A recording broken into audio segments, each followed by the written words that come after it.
Shalom, selamat pagi Bapak Ibu Saudaraku yang dikasihi Tuhan. Salam sejahtera buat saudara semua dimanapun berada. Saya mengajak Bapak Ibu Saudara untuk bersaat teduh dan berdoa dalam renungan penuntun kehidupan setiap hari. Kiranya damai, sejahtera dan sukacita oleh Roh Kudus senantiasa melimpah dalam hati dan kehidupan kita semua. Tema renungan penuntun kita hari ini, Allah tidak memandang muka. Ayat bacaan kita terdapat di dalam Galatia 2 ayat 1-10 dan di dalam ayat yang ke-6 berkata demikian. Dan mengenal mereka yang dianggap terpandang itu, bagaimana kedudukan mereka dahulu, itu tidak penting bagiku, sebab Allah tidak memandang muka. Bagaimanapun juga, mereka yang terpandang itu tidak memaksakan sesuatu yang lain kepadaku. Bapak Ibu Saudaraku yang dikasihi Tuhan, tentu kita tahu bahwa penampilan adalah sesuatu yang sangat dijaga oleh seseorang. Misalnya kalau seseorang akan bepergian atau keluar rumah, tentu ia akan bercermin terlebih dahulu. Bahkan bukan sekedar bercermin, tetapi dia juga akan memperhatikan seluruh bagian tubuhnya. Tujuannya hanya supaya penampilannya baik atau menarik. Saudaraku yang dikasihi Tuhan, tahukah kita bahwa Allah sama sekali tidak tertarik dengan penampilan luar kita? Itu sebabnya Alkitab berkata, "Dan apabila kamu berdoa, janganlah berdoa seperti orang munafik." Mereka suka mengucapkan doanya dengan berdiri dalam rumah-rumah ibadat dan pada tikungan-tikungan jalan raya, supaya mereka dilihat orang. Tetapi jika engkau berdoa, masuklah ke dalam kamarmu, tutuplah pintu dan berdoalah kepada Bapamu yang ada di tempat tersembunyi. Maka Bapamu yang melihat yang tersembunyi akan membalasnya kepadamu. Allah ingin melihat segenap hidup kita, termasuk apa yang tidak dilihat oleh manusia. Allah melihatnya, apakah kita persembahkan segenap hidup kita sebagai persembahan yang kudus dan yang berkenan kepadanya atau tidak. Jadi Bapak Ibu Saudaraku yang dikasihi Tuhan, jika Allah tidak memandang muka, lalu apa yang Allah perhatikan dari dalam kehidupan kita? Nah, dari ayat bacaan kita hari ini kita belajar dari apa yang disampaikan oleh Rasul Paulus. Yang pertama, Allah tidak memandang muka karena Dia melihat hati kita. Dia tidak tertarik dengan apa yang kita kerjakan, tetapi Dia tertarik dengan motivasi hati kita.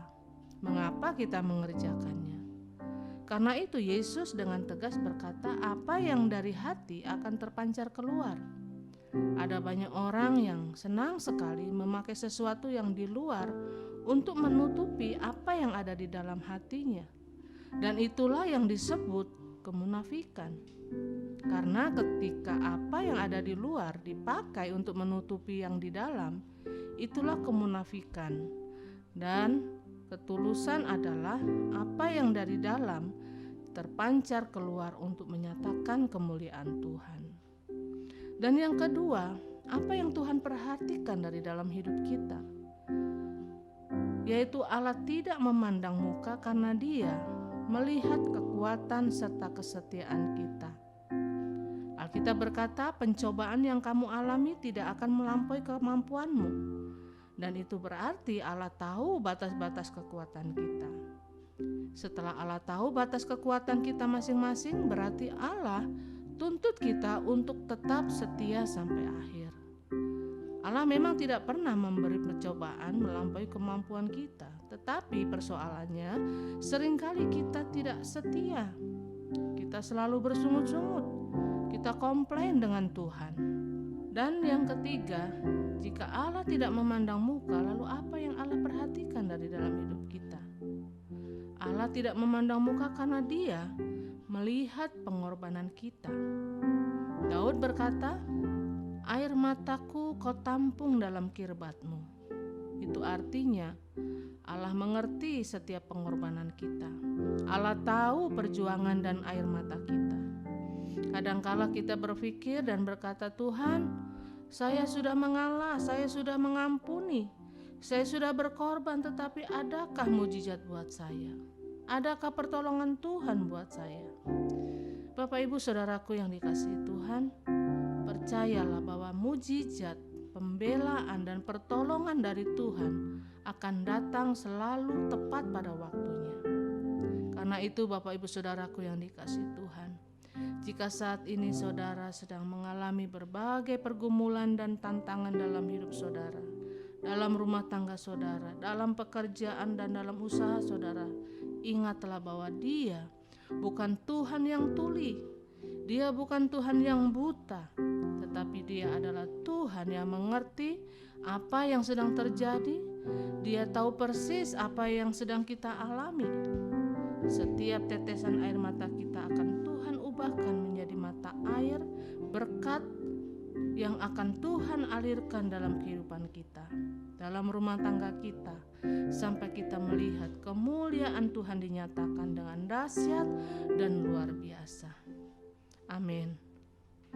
Mari kita berdoa. Bapa yang baik, kami bersyukur buat pagi hari ini, buat hari yang Kau berikan, buat nafas kehidupan, buat segala berkat anugerah yang Tuhan sediakan buat kami, sehingga kami boleh ada sebagaimana kami ada. Tuhan, kami bersyukur punya Allah yang hebat, yang luar biasa, yang tidak memandang siapa kami, dari mana asal kami, dan tidak memandang keberadaan kami, tetapi Engkau melihat hati kami. Engkau melihat bagaimana kesetiaan kami, ketaatan kami. Engkau melihat bagaimana pengorbanan kami di dalam pengiringan kami kepada Tuhan. Tuhan, karena itu biarlah Engkau terus memampukan kami untuk kami dapat menjaga hidup kami, menjaga hati pikiran kami dan seluruh keberadaan hidup kami untuk senantiasa berkenan dan layak di hadapan Tuhan. Roh Kudus, tuntun kami sepanjang hari ini dengan firman-Mu, dengan tuntunan Roh-Mu, sehingga kami terus berkenan di hadapan Tuhan. Di dalam nama Yesus kami berdoa. Haleluya. Amin. Kiranya berkat yang sempurna dari Allah Bapa kita, kasih karunia dari Tuhan Yesus Kristus, dan persekutuan yang indah dengan Roh Kudus menyertai kita semua dari sekarang ini dan sampai selama-lamanya. Maju terus dalam tuntunan Tuhan, tetap semangat. Sampai jumpa esok hari dalam penuntun kehidupan setiap hari, dan Tuhan Yesus memberkati.